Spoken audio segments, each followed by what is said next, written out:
সূরা ইখলাস ৪১ বার এবং সূরা ফাতিহা ২১ বার রাতের বেলা দুধের মধ্যে ফু দিয়ে খেলে কি হয় জানলে আপনি অবাক হয়ে যাবেন। আপনি কল্পনাও করতে পারবেন না কি যে এটার ফায়দা, কি যে এটার ফজিলত। আপনার অনেক বড় রোগ হয়েছে, ডাক্তার দেখিয়েছেন, লাভ হচ্ছে না, ক্যান্সারের মতো রোগ, আপনাকে ডাক্তার ভালো করতে পারতেছে না, সমস্ত মেডিসিন আপনি ইউজ করতেছেন, কোনো ফায়দা হচ্ছে না। আপনি রাতের বেলা সূরা ইখলাস ৪১ বার এবং সূরা ফাতিহা ২১ বার গরম এক গ্লাস দুধের মধ্যে ফু দিয়ে খাবেন, দেখবেন অলৌকিক ভাবে আপনার শরীরের সমস্ত রোগ আল্লাহ তাআলা দূর করে দিচ্ছে। সুবহানাল্লাহি ওয়া বিহামদিহি সুবহানাল্লাহিল আযীম। সূরা ইখলাসের অনেক ফজিলত। সূরা ইখলাস আল্লাহর হাবিব বললেন, কেউ যদি সূরা ইখলাস ৩ বার তেলাওয়াত করে, গোটা কোরআনে কারীম তেলাওয়াত করলে যেই পরিমাণ সওয়াব হয় ওই পরিমাণ সওয়াব আল্লাহ তার আমলনামায় দিয়ে দিবে। আর সূরা ফাতিহার ফজিলতের তো শেষ নাই। যেই কোন পানির মধ্যে সূরা ফাতিহা পড়ে ফু দিয়ে ওই পানি ওই রোগের উদ্দেশ্যে খাওয়ালে আল্লাহ তাআলা সেই রোগ থেকে তাকে রেহাই দিয়ে দিবে।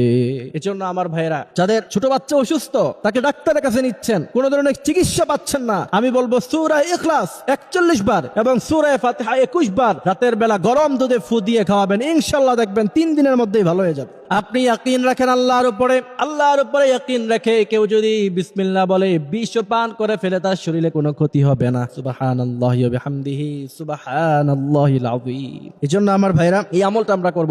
সূরা ফাতিহার যে কত ফজিলত, আল্লাহর হাবিবের এক সাহাবা দূর থেকে সফর করে আসছিলেন, প্রতিমধ্যে দেখলেন যে ইহুদিদের এক নেতা অসুস্থ হয়ে পড়ে আছে। তিনি সামনে গিয়ে বললেন, কি হয়েছে তোমাদের নেতার? লোকেরা বলল তিনি অসুস্থ হয়েছেন, সাপ তিনাকে ছোবল মেরেছে, তিনি অসুস্থ হয়ে পড়েছেন। সাহাবী বললেন, আমি তাকে ভালো করে দিতে পারবো, কি দিবা?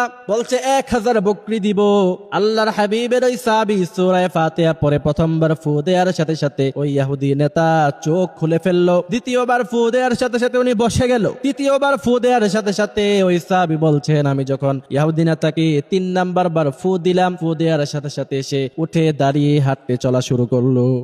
সুবহানাল্লাহ। সাহাবী বলছেন, ইয়া রাসূলুল্লাহ, এই যে আমি ঝাড়ফুঁক করে ১০০০ ছাগল নিয়ে এসেছি, খাবার কি জায়েজ হবে? আল্লাহর হাবিব বললেন, শুধু জায়েজ না পারলে কিছু আমারও দিও। এই জন্য আমার ভাইরা, এই সূরা ফাতিহা হলো শিফা।